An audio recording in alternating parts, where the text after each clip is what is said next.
क्या आप जानते हैं कि आपके जीवन का सबसे बड़ा दुश्मन कोई और नहीं, बल्कि आपकी अपनी ही वो सोच और अशांत मन है, जिसे आपने कभी गहराई से समझने की कोशिश ही नहीं की।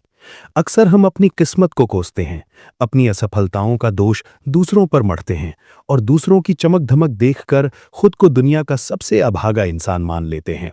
लेकिन गौतम बुद्ध की ये कहानी आपके भीतर छिपे उस कड़वे सच और परम आनंद के मार्ग को उजागर कर देगी, जिसे आप बरसों से अपने भीतर ही अनदेखा कर रहे हैं। एक बार एक व्यक्ति मानसिक अशांति, दरिद्रता और जीवन की निरंतर असफलताओं से टूटकर गौतम बुद्ध के आश्रम में शरण लेने पहुंचा। आश्रम की असीम शांति और भिक्षुओं का संयमित जीवन देखकर उसे लगा कि शायद यहां उसके दुखों का अंत हो जाएगा। 2 दिन बिताने के बाद भी जब उसके मन का शोर कम नहीं हुआ और भीतर की व्याकुलता वैसी ही बनी रही, तो वो बुद्ध के सम्मुख जाकर खड़ा हो गया। उसने भरे हुए गले और आंखों में आंसू लेकर कहा, बुद्ध, मेरा जीवन दुखों का नर्क बन चुका है। चारों तरफ से मुसीबतों के पहाड़ मुझ पर टूट रहे हैं। घर में कलह है, काम में असफलता है और शरीर रोगों से घिरा है। मैं आखिर इतना बदकिस्मत क्यों हूं? क्या मेरे जीवन में कभी सुख का सवेरा नहीं होगा? बुद्ध ने उसकी आंखों में करुणा से झांकते हुए बहुत ही सहजता से पूछा, पुत्र, पहले तुम मुझे विस्तार से उन कारणों के बारे में बताओ जिनसे तुम इतने दुखी हो। वे कौन सी बातें हैं जो तुम्हें रात भर सोने नहीं देती? ये सुनकर वो व्यक्ति थोड़ा झुंझला गया और ऊंचे स्वर में बोला, बुद्ध, लोग कहते हैं कि आप अंतर्यामी हैं। आप तो मन की हर बात पढ़ लेते हैं। फिर आप मुझसे ही मेरा दुख क्यों पूछ रहे हैं? क्या आप मेरा कष्ट नहीं देख पा रहे?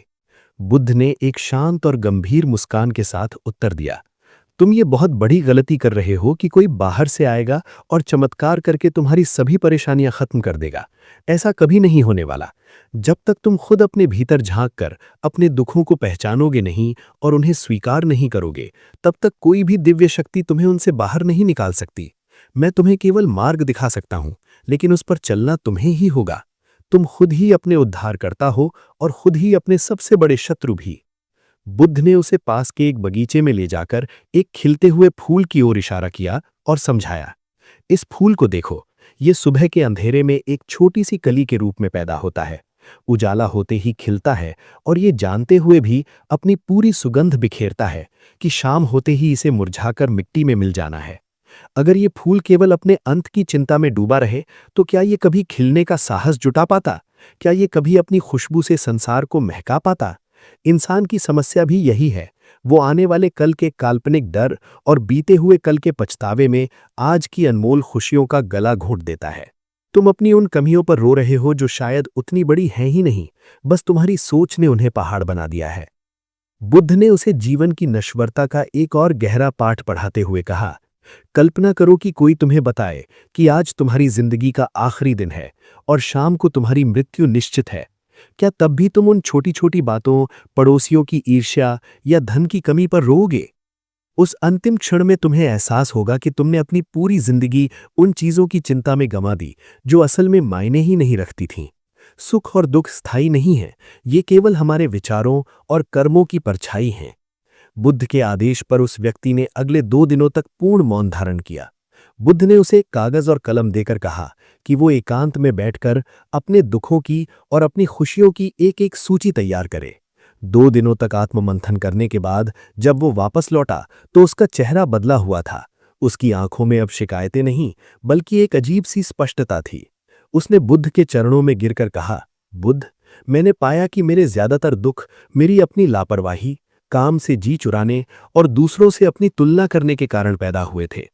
मैंने अपनी पत्नी की बीमारी के लिए अपनी कंजूसी को जिम्मेदार पाया और अपनी दरिद्रता के लिए उन अपनी बुरी आदतों को जिन्हें मैं छोड़ना ही नहीं चाहता था।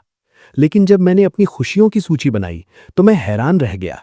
मेरे पास एक स्वस्थ शरीर है, मुझे प्रेम करने वाला परिवार मिला है, मेरे पास मेहनत करने के लिए 2 हाथ हैं और सबसे बड़ी बात कि मुझे आपके चरणों में बैठकर ये सत्य जानने का अवसर मिला है। बुद्ध ने उसे आशीर्वाद देते हुए कहा, पुत्र, यही मध्यम मार्ग है। अपने मन को एक अबोध बालक की तरह वश में करना सीखो।